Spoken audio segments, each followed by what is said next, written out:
The college football experience, Eastern Michigan Eagles 2025 season preview episode on the Sports Gambling Podcast Network is brought to you by Edge Boost. Yes, the bank account that is built for bettors. Sign up today at edgeboost.bet with the promo code SGPN and get a free Refs Are Terrorists t-shirt. Claim your free shirt today at sportsgamblingpodcast.com/refs. And remember, as always, folks, to let it ride.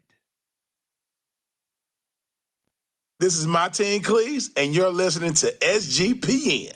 Let it ride.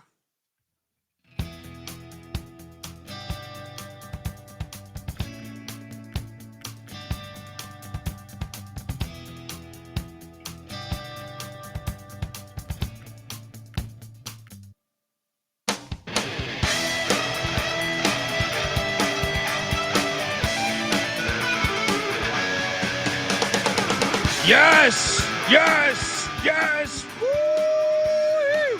Welcome to the college football experience. Eastern Michigan Eagles 2025 season preview. And look, youtube.com/the college experience as we break them all down. 136 episodes for 136 teams.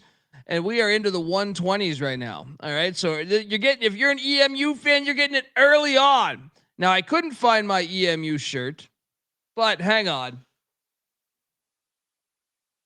I do have this beautiful Charlie Batch, Eastern Michigan starting lineup there. So let's channel that. I got it. I'm putting it here. I'm putting it right here. All right. Can't see it though. You can't see it. So, I mean, whatever. It's for good luck for the EMU folks out there. But yes, hop on over there, youtube.com/the college experience. I highly recommend watching the show as opposed to listening to it, but listening still fine as well. If you're wondering who the hell you're listening to, that's fair.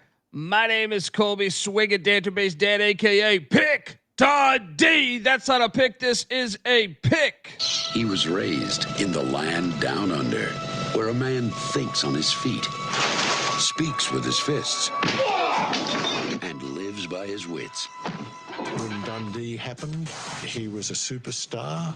He's the kind of guy that would drink a gallon of gasoline so he could piss in your campfire. You could drop this guy off at the Arctic Circle wearing a pair of bikini underwear without his toothbrush, and tomorrow afternoon he's going to show up at your poolside with $1 million smile and a fistful of pesos.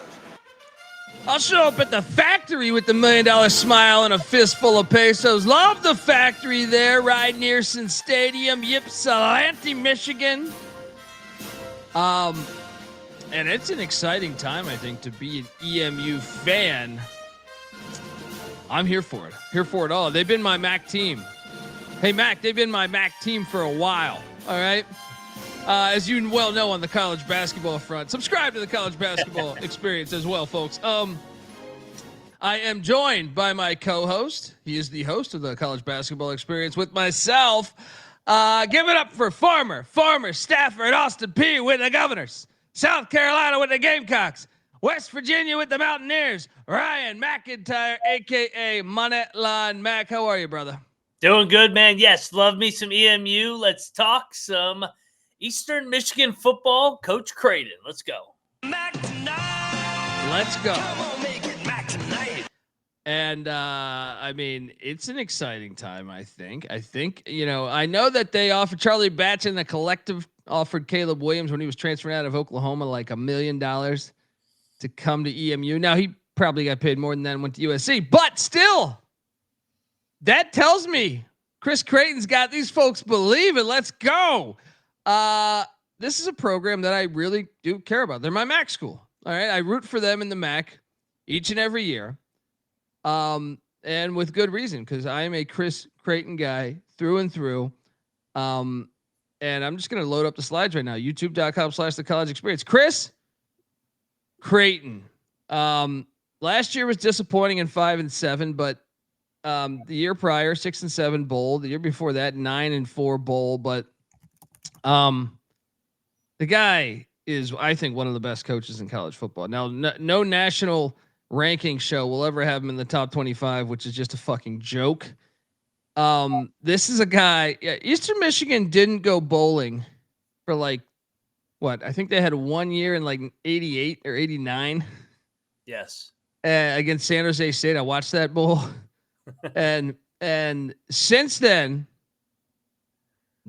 all the way to hiring Chris Creighton, they were just fucking terrible.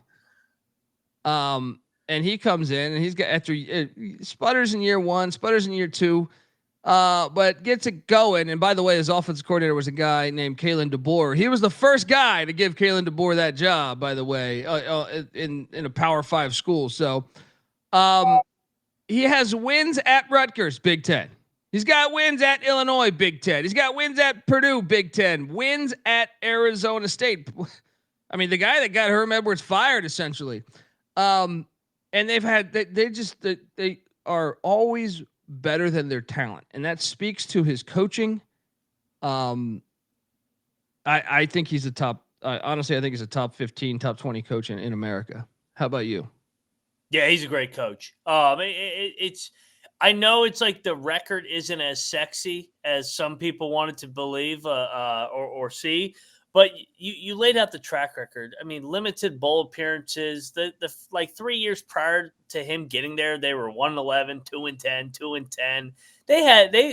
They never won more than like 4 games outside of like 1 or 2 years before he got there, and he's been able to flip it.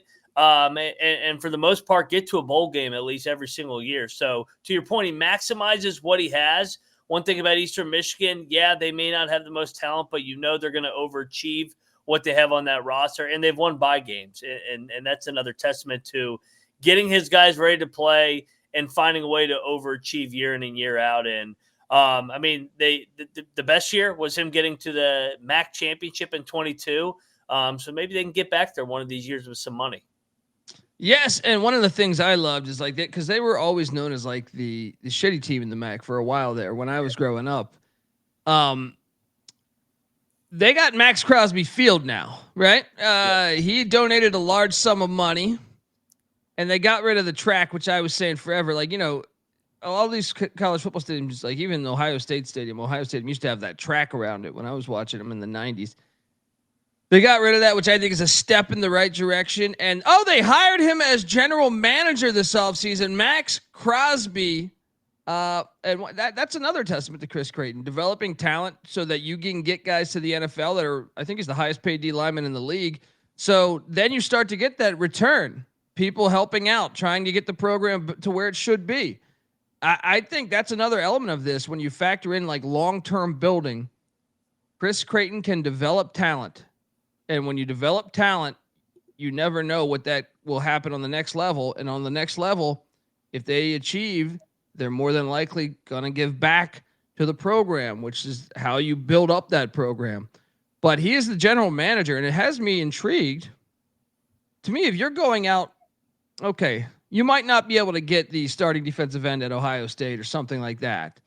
But to me, if you're battling out for a 3-star, or a transfer from, I don't know, NC State or, UVA that's got some talent that could play in the league, and, well, I don't know, I might go to Eastern Michigan, I might go to Coastal Carolina, I might go to Fresno State, and then, Louisiana's in there. But if Maxx Crosby calls you, you're going to fucking listen to that one. Maybe a little more, a little more than the other guys and say, you know what, maybe I should go get schooled by arguably the best defensive end in the NFL. So what do you mean? Like, how much does this mean, or is this just headlines?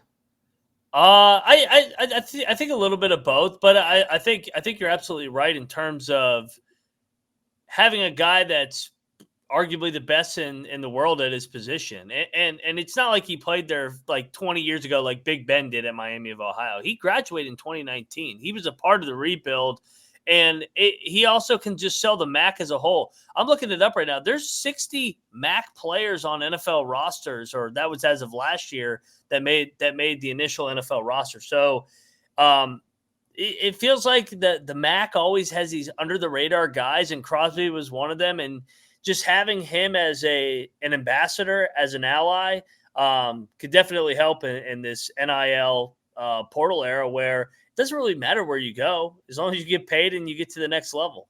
Yeah, and I mean, another thing is those numbers might be higher if you factor in the transfers. Yeah. Like, you've had, I mean, Nick Saban was on the NFL draft coverage, not this year, but last year, saying we tried to buy this Toledo corner and he stayed and he went in the NFL draft. So, I mean, for every one of those, there's one that someone's getting bought. But yeah, I'm intrigued to see what he can do. And to be honest, I don't know if this is him directly, but I kind of feel like, so each year over the past 3 or 4 years, I feel like they got fucked up in the portal. Mm-hmm. And you can make a case they did this year. But I think this year they actually bit back. And I don't know if that's a testament to Maxx Crosby being a GM or what, but I actually think they were, they took some hits. A couple starting offensive linemen dipped out, but at the same time, they went out and got some big acquisitions, I think, that could really help this team this year. We're going to dive into it and talk about the offense, defense from a season ago. But before we do that, I want to let you know you are listening to the College Football Experience, Eastern Michigan season preview. We are part of the Sports Gambling Podcast Network. Get all of your free picks and podcasts for the Stanley Cup, College Baseball World Series, NBA Finals, UFL Playoffs, CFL, all on the SGPN app. Get it wherever you get your apps. And remember, as always, folks, to let it ride. All right, we are back, and let's jump into the offense. That was once Kalen DeBoer's under Chris Creighton, and Creighton's such a good coach. I feel like these numbers are pretty respectable considering they were 5-7. Scoring offense 83rd in the nation, passing offense 57th, rush offense 85th, total offense 76th from Mike Piatowski. I almost feel like you rattle off these numbers and you're like, they should have been a bowl team. And that's another thing, I guess, going back to Chris Creighton. When they lose, man, with the exception of the occasional time they schedule, like, I don't know, like a super big time Power 5 where they do struggle, but they stay in as an EMU fan, I think you should be very happy with Chris Creighton. Yes, you haven't got the MAC championship yet, but you've gotten there. If you can get that, obviously I think it might change because some people might, a longer tenure. I think some people say, hey, we should probably move. I don't think that's the case here. I think you should be very happy with what you got because even when you lose in a 5-7 season or the COVID year, which they were much better than their record, if you watch the games, he's remarkable in a way of staying in games. I did the math. And since 31 games, this is not including his first 2 years where they were terrible. 31 of his losses are by one score or less. Now you could say, well, he should win those games. No, when you're Eastern Michigan that lack the resources, because trust me, he has 28 wins by one score as well. So, but I just think it's a testament to when they do play Toledo. I mean, I went through and counted all these. I mean, look at this. Like, they lose to Toledo by 1, Toledo by 3. Ugh. They did beat Toledo too, but Toledo by 3 again. That's the most resourced team in the conference. So like to get them in that mix where they're right there. And last year's Toledo game was disgusting. Like they had no business losing that thing. But bowl game. Yeah, they had no business losing that thing. But I think it's a testament to the coaching staff. And to me, I know some people say, well, you're still losing those games, but I don't care. Eastern Michigan 10, 15 years ago was losing like 70-0. Right? You're playing everybody within a 1-score game. And I think that can build excitement. And also that means to me that you're due for a breakthrough year one of these years where the balls bounce and you do have a 9-10 win season. I know you had one 3 years ago, but it will start to come more frequently. What do you make of these offensive numbers? I think you hit it on the head with a lot of your points. Is the 22 season they won all those 1-score games. They had 1, 2, 3, 4, 5, 6. They had 6 1-score wins that year compared to last year where they just didn't finish those games. The Toledo loss, the Akron loss, the Western Michigan loss. I mean, the only games that they really got drilled in the MAC were Ohio and Miami of Ohio. Both teams played for the MAC championship and were much better. So, yeah, I those numbers would say that they probably should have been around a 6-win team, but they just weren't able to finish games. So we'll see if they can take a step forward here and get on the right side of some of these one-score games. Yeah, well, I can tell you one thing I do like is, actually, before I jump to that, I guess 4 returning starters, and I know you can make a case with it only being 3, but Dontae McMillan was penciled in to be a starter. He was injured early on at the running back spot. He's back this year. Terry Lockett's a really good wideout, and only 2 of 5 back on the O-line. I hit on this. Two of their starters did hit the portal. Another graduated, but they also get back Porter Rooks, who's a former NC State wide receiver, who's back. He was out for the season last year. I do expect him to start, but he didn't play at all for him last year. He's a 6th-year wideout. And then, to me, going out in the portal, man, Noah Kim was a guy that I was somewhat impressed with at times at Michigan State / Coastal Carolina. They also brought in quarterback Cameron Edge from Maryland. I know they also have Jeremiah Salem. That's a guy. So they have 3 quarterbacks that I think feel decent about. They also bring in Dunlap from Michigan, a running back there from Michigan. Also James Joyner from Liberty. Joyner played a little bit with the Flamin' Libs there. Wide receiver Petey Tucker comes in from Georgia State. Tight end Nick Harris from UConn. Tight end Everett Hunter from New Mexico, and tight end Tanner DeMaster from Kentucky, who's on the schedule this year. And let's not forget that they added on the O-line. This is what I mean. They kind of bit back this year. Offensive tackle Gabriel Arnold coming in from Western Kentucky. Adam Boraye, I don't know, from Pitt. Coming in, offensive lineman Spencer Webb from North Carolina A&T coming in. Long snapper Jack Kotz from Missouri coming in. Kicker Nathan Dibbert from LSU coming in. This is all on the offense / special teams. I think they bit back a little bit. And you add in, to me, I look at the offense, and me personally, I think Noah Kim will start. And I think he's a pretty good quarterback. I think it's the best quarterback EMU's had in a little bit.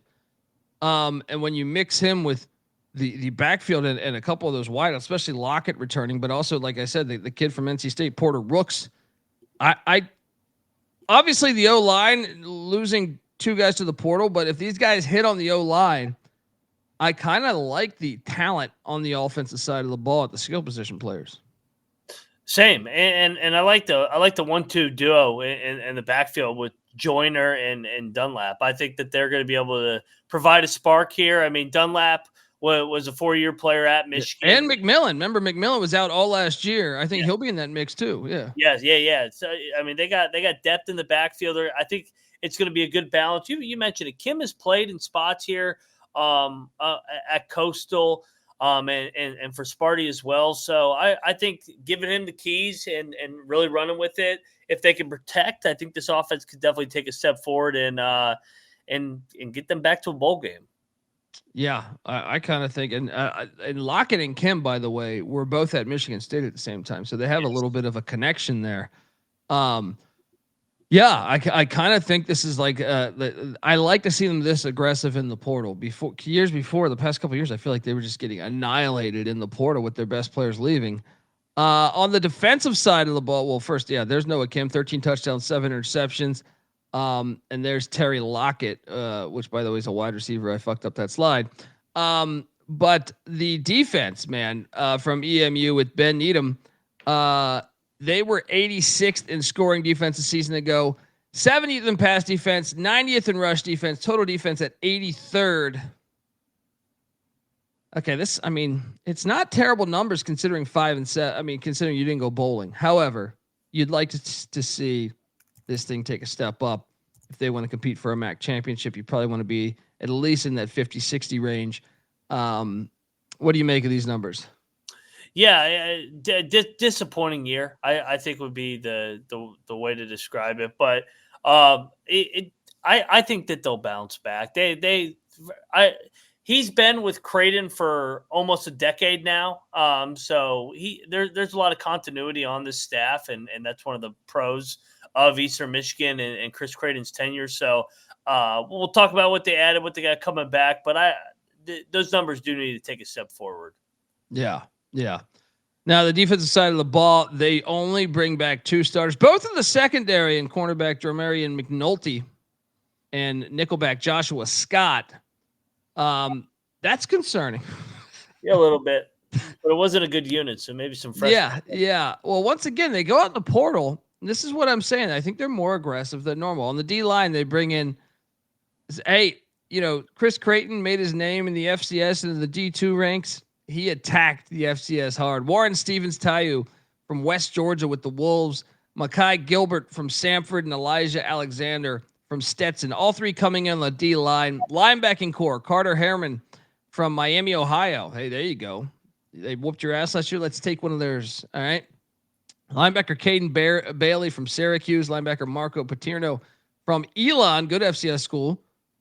And then in the secondary, Keegan Mountain coming in from Northern State, and James Mons III from Middle Tennessee State, as well as safety Davion Williams from Charleston Southern. So Davion Williams is penciled in to be a starter. So I know they're excited about him, but and I will say that Caden Bailey from Syracuse coming in is also projected to be a starter. All right, this is a little bit more of a mystery. I feel pretty good about the offense, but the defense, we'll see. But to me, if you can just improve a little bit there. And another thing is, you got to think with Tim Albin leaving Ohio and with the experience of Miami, Ohio, a lot of those players graduated. So the conference might be a little bit worse than, say, a year ago. So more opportunity for Eastern Michigan to come up. Do you think the defensive numbers will be better than last season? I do, and I know it's a lot of mystery right now, and it may take a game or 2 for them to mesh. But sometimes, man, when you get guys in the portal, they come in with the chip on their shoulder to prove themselves. They needed a little bit of a revamp on that defensive side because the unit last year wasn't good enough. So it's going to be interesting to see how they mesh. But I'll trust Needham's track record here to get these guys playing well. Yeah. I feel better about the offense and the defense, but I still think they're probably going to improve because I think the top of the conference went down. So, folks, want to tell you that the college football experience, Eastern Michigan style, is brought to you by Edge Boost, the first ever bank account that is built for bettors, ensuring all gambling transactions are improved. No usage fees, no minimums, no credit check. Sign up today at edgeboost.bet with the promo code SGPN. And look, it's the last week to sign up and get a free Refs or Terrorist t-shirt. So what are you doing? Go to sportsgamblingpodcast.com/refs to claim your free shirt today. We're also brought to you by Circa, the Circa Casino in Las Vegas, Nevada, biggest sports book in the world. And they have an ultimate fantasy football giveaway they're doing where they're basically for a 12-person league to draft in Vegas and be treated like VIPs for the entire stay. You'll get a limo ride from the airport, a $5,000 food and beverage tab at the legendary Stadium Swim, and a hotel stay for you and your 11 league mates.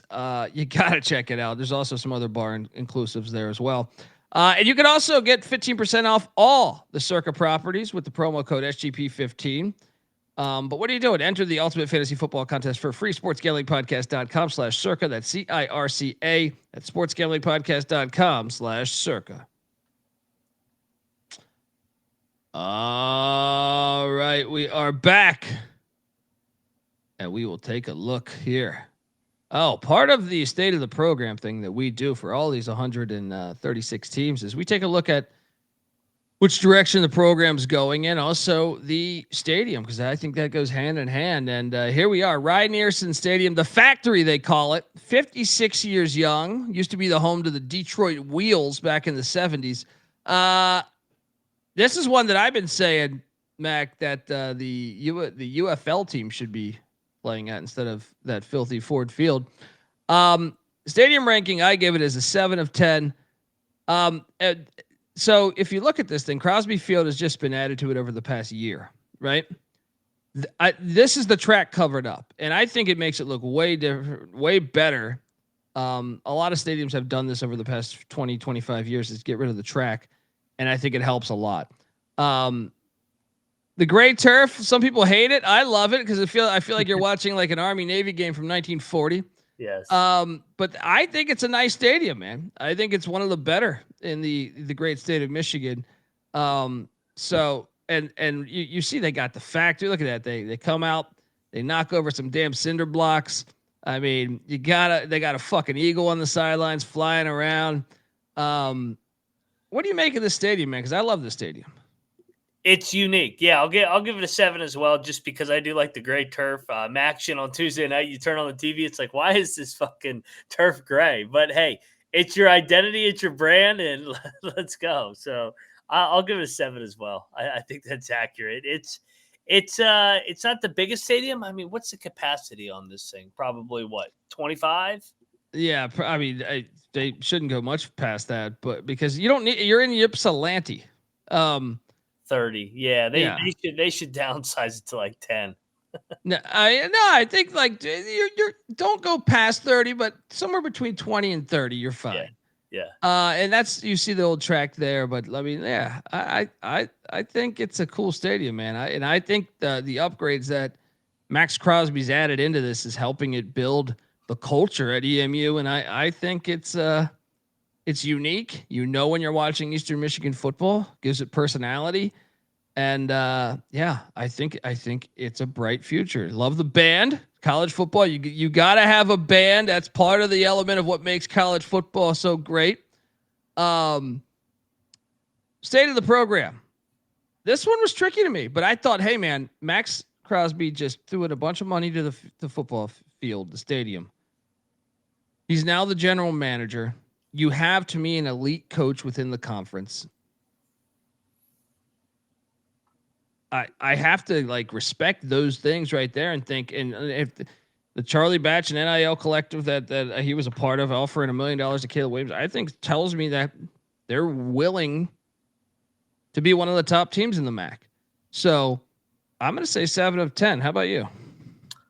I think 7's accurate. Yeah, they're coming off maybe their not worst year, but one of their down years. Losers of 5 in a row to end the year. So headed in the wrong direction coming off the season, but they're investing more into their program, and they have one of the best coaches in the MAC. So I think 7's accurate. You got a lot of collision between how they finish and then where they're going.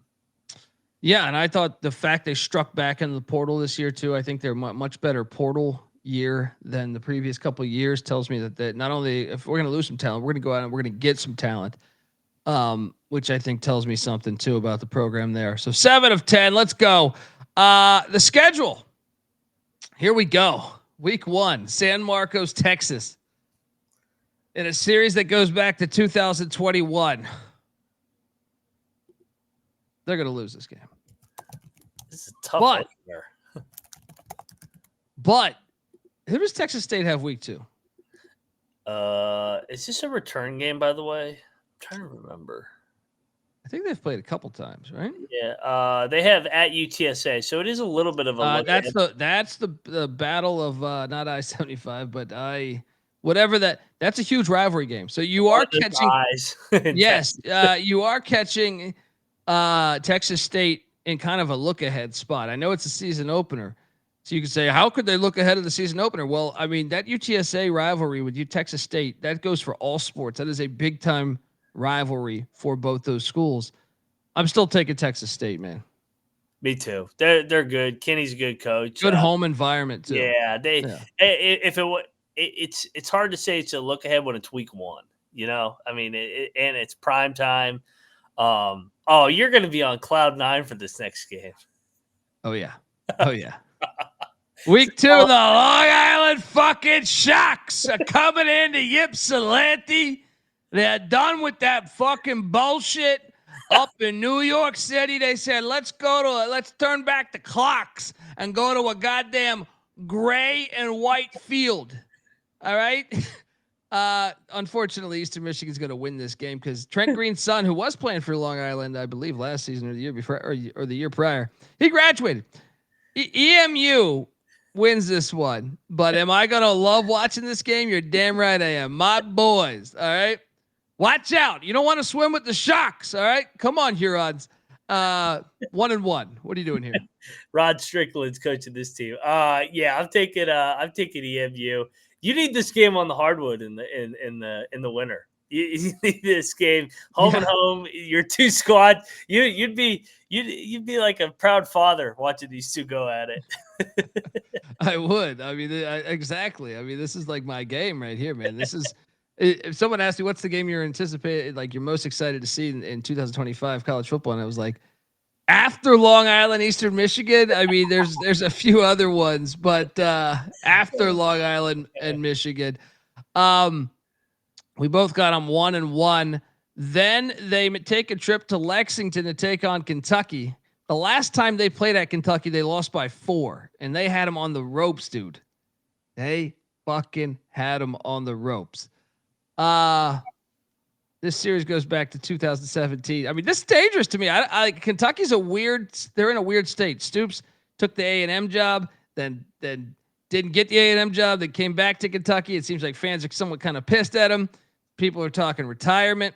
I still have to take Kentucky, but I kind of expect this to be a game a little bit. Yeah. How about the scheduling spot? So Kentucky, and they did this last year, they have an SEC game week 2, Ole Miss at home, and then they go to South Carolina in week 4. So this is like a sandwich spot where EMU's catching them. Oh, man. I know when we get to it, I'll be on the points. This might be a 4-point game again. I'll take Kentucky to win, but it would not shock me if Eastern Michigan shocked or beat Kentucky. Yeah. I mean, I'm going to go ahead and say I think they have the better quarterback.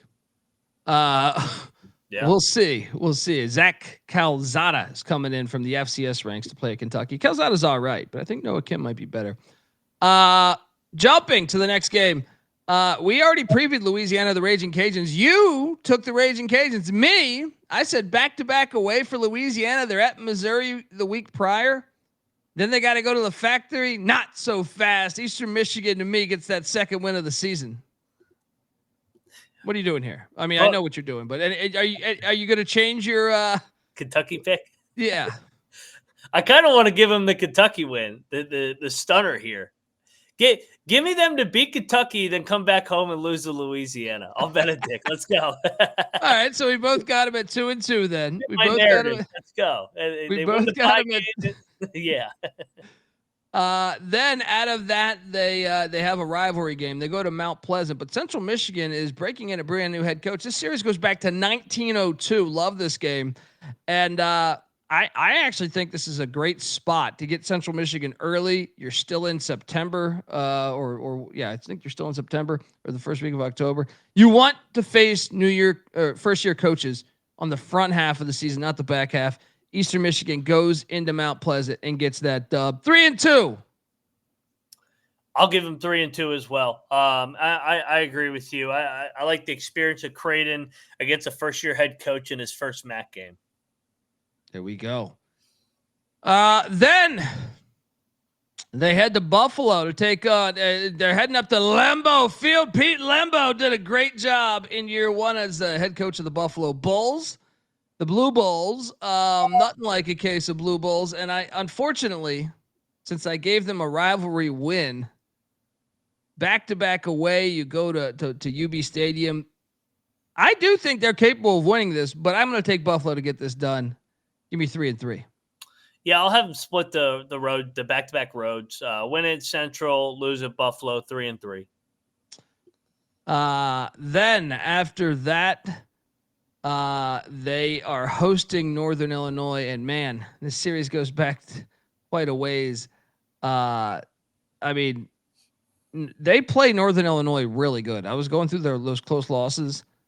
I feel like of their 31 one-score losses, half these things are Northern Illinois by 3. Northern Illinois, it seems like, finds a way to win majority of these. But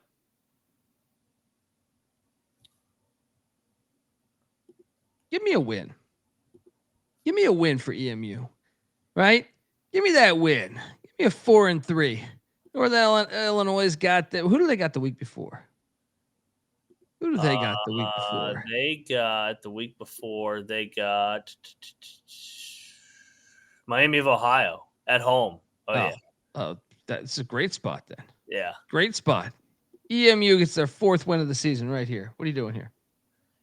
I agree. I got Eastern Michigan at home. I like I said, I think they're going to protect home field this year. Then that sets us up. So 4-3, and then they head to Oxford, Ohio. They will not win this game. One of the DeQuan Finn, who was formerly Toledo's quarterback, left for Baylor last year, and then he started a game or two at Baylor, lost the quarterback battle, and now he's a starting quarterback at Miami, Ohio. I got Chuck Martin's squad getting this done, so that is a loss for EMU. What are you doing here? Same, yeah. I got him dropping this one. So 4-4, headed into the stretch run here. And how many MAC losses? 2.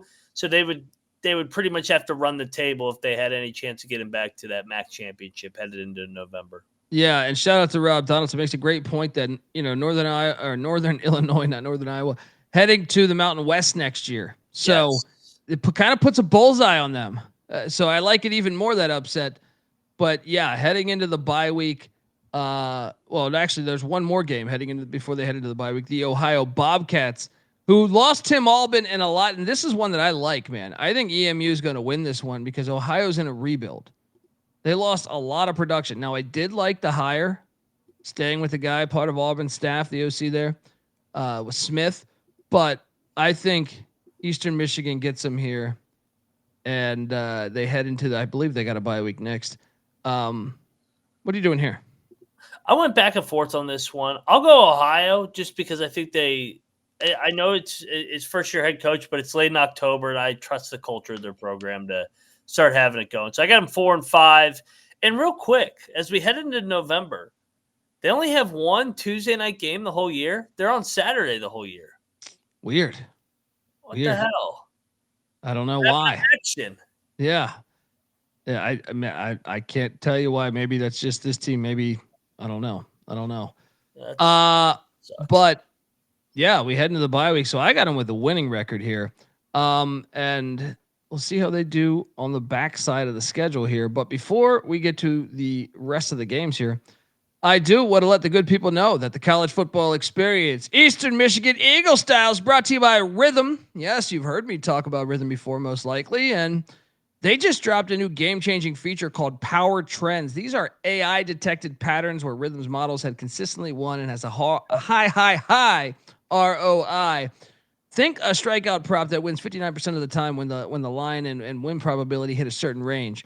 Power Trends are updated daily and exclusive to Rhythm and Rhythm only. No touts, no noise, just clean data-backed bets. So what are you doing? Download the Rhythm app, check out Power Trends, and start betting smarter. Also, get your free 7-day trial period. SportsGamblingPodcast.com/rhythm. That's RITHMM. That's SportsGamblingPodcast.com/rhythm. We're also brought to you by MyBookie.ag. Yes, MyBookie is your place to bet on every single sport, including the NBA Finals and NHL Stanley Cup. MyBookie accepts customers from a ton of different locations as well. You can easily deposit, get lightning fast payouts using crypto. Head on over to MyBookie.ag. Use our promo code TCESGPN for a 100% deposit match up to $1,000.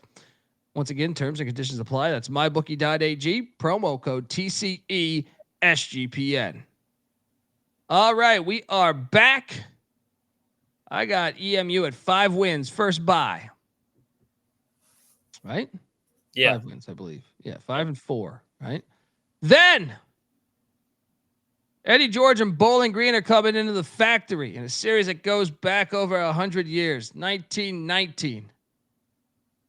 I like the Eddie George hire at Bowling Green, but they hired him late into the offseason. So I think EMU's got a little bit of a leg up here. I'm going to get EMU. Give me another win, Bowling. I got EMU as well. So I got him 5-5 headed into the last one. I like him off a bye here. Creighton with extra prep. Then they head to Muncie, Indiana. Not going to get Muncie out in the middle of nowhere. Breaking in another new head coach there. Ball State is, and that's why I like Eastern Michigan. This is a series that goes back to 1936. I did like the hire by Ball State, but I just don't know what to expect in year one. I think EMU's got a leg up. Give me a 7th win. Same. I like another win here as well. They're playing well coming down the stretch here, headed into the finale against Western. Yes, and they get another bye week there. And you got to like having the bye week. As then they host Western Michigan and Lance Taylor. Let me ask you this. For me, I know you have Ohio beating them. For me, if they win this, I think there's a shot they're in the MAC championship. Yeah. Series goes back to 1906. This is college football right here. Through and through. I kind of think Western's going to get them, though. I like – see, with it being at the factory, I'm a little bit like – I think Western's better this year, roster-wise. But it's a home game for me at EMU, a rivalry game, and a MAC championship on the line, potentially. I still think I'm taking Western. What are you doing here? I'm going to take Eastern. I'm going to have them getting their revenge. How many have they lost to Western now in a row? Just 2. So they've lost the last 2 years. I think they get back here in the rivalry. So I got them finishing 7-5. Good, a good bounce back. They're 5-7 last year. They get back to a bowl game. I don't have them get into the MAC championship, but I mean, if you flip that Ohio game in my script, they'd be right there. I was about to say, like, they might be in the MAC championship for me. I think will matter on tiebreakers, but I actually think Western might be in the mix. So this is such a huge game. Either way, my losses were Texas State, Kentucky, Buffalo, and Miami, Ohio, and then Western. So I have them at 7-5 as well, but I think they very well could be 8-4. They play a lot of one-score games, so it could be 5. I'd say anywhere between 5 and 7.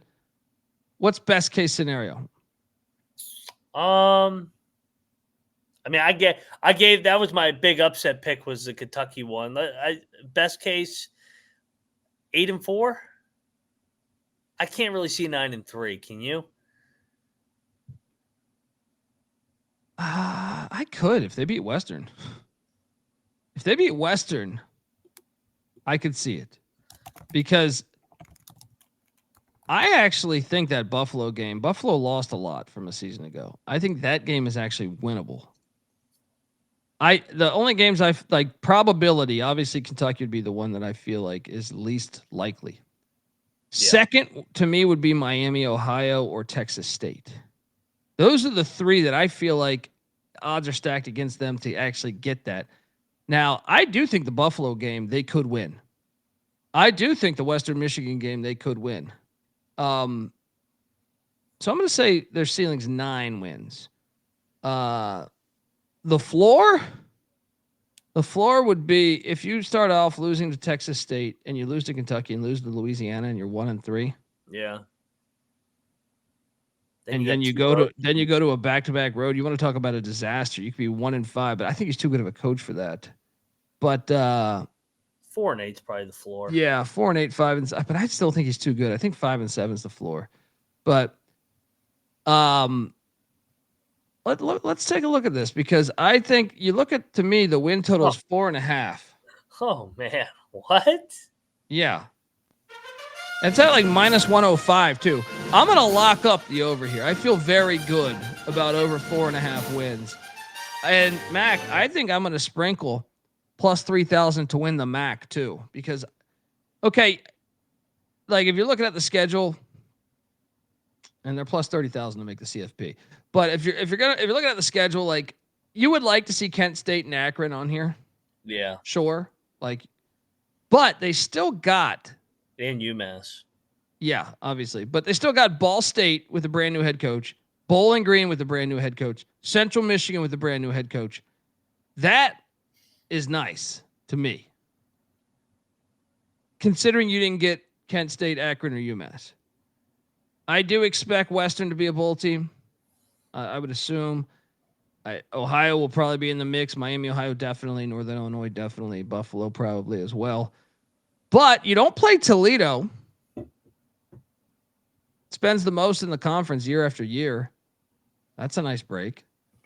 So what, they missed Akron, Kent State, UMass, Toledo. Yeah, it's still you'd like to get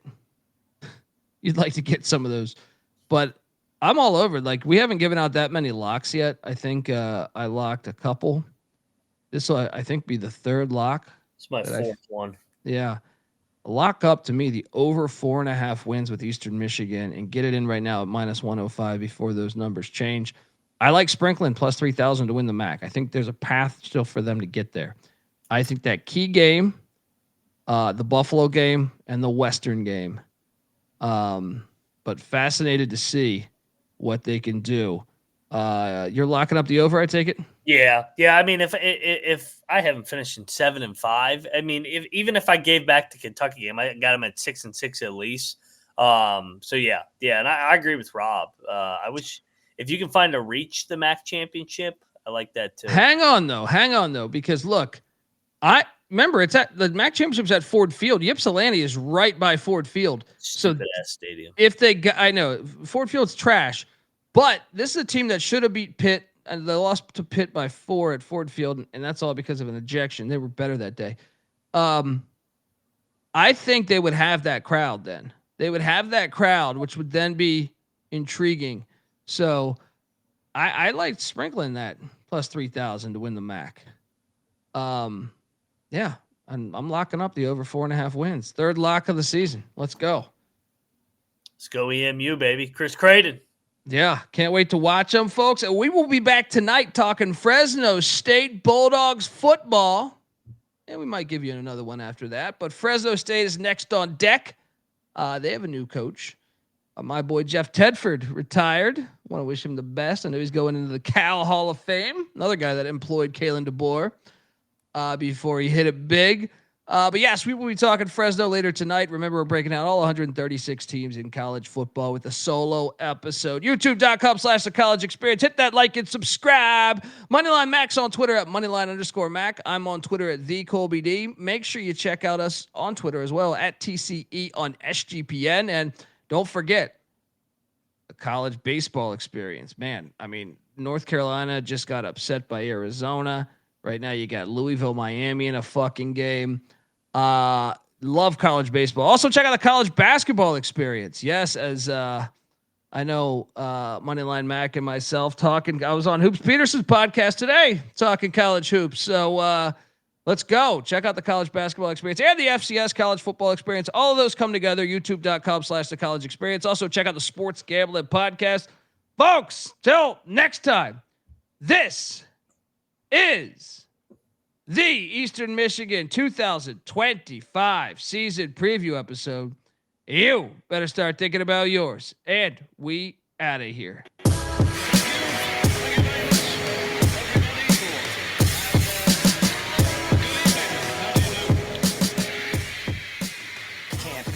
Celly's off, so I can't be found. I'm on a worldwide tour, touring every fucking curtain down. They say the Lord watches over my sins, over my head, watching hair as it thins. Over the ledge, it ain't letting me in. There's still regiments and relevance to letting me win. Win, lose or draw. You ain't prepared unless you all ready to lose it all. Losing a brawl? Yeah, that's a Friday day. Good friends know my Nina Hideaway. They came and went, but the riders stay. So it's like I won the lottery and can't be found. Until I resurface with the latest purchase. 33 and a third and 45 circles. You ain't got that shit. And I ain't 45 king. But on the beats, I've been doing my thing. I start the program and the doorbell ring. I gotta leave town to a place I can't be found. My celly's off, so I can't be found. I'm on a worldwide tour, touring every fucking curtain down. American dreams, lessons, and still they work. I guess the sand on the beach still was really dirt. Now I'm going home, flying over Rome at 30,000 feet. Like, damn, is that really Earth? I see the killers work on walls, familiar turf. Got a little school in graph, 101 was first. Got a little school in math, didn't really work. But put the numbers on the block and I make them hurt. Any block is my stomping ground where my people lay low so they can't be found. They don't wanna be, ain't from the crew, but I'm honorary. Liquid, soul assassin, psycho harmony. Type of armory that's more than a shield. Type of armories, DeLorean steel. Type of warriors ill. So true to my sound, but dig deep so it can't be found. My celly's off so I can't be found. I'm on a worldwide tour, touring every fucking curtain down. It's the revenge of our stealth, the intelligence plane. Bomber, a manifestation of karma. The far left, low keys, let it be. Listeners, whispering words of wisdom. Ghost dog breathe in the shadow of leaves. Same darkness hides criminals, crooks, and thieves. Special forces, black ops. Bad brains, fishbone, black rock. Matter of fact, Chuck Berry and James Brown. But most of the true story can't be found. Unchained melodies inscribed to freestyle. I rock mosaics more potent with each style. Crack the system more open with each file. Upgrades and free hotels with these miles. Expansion team dilated peoples in town. If there's a better sound, then it can't be found. My celly's off so I can't be found. I'm on a worldwide tour, touring every fucking curtain down. I didn't tell you about it now. well,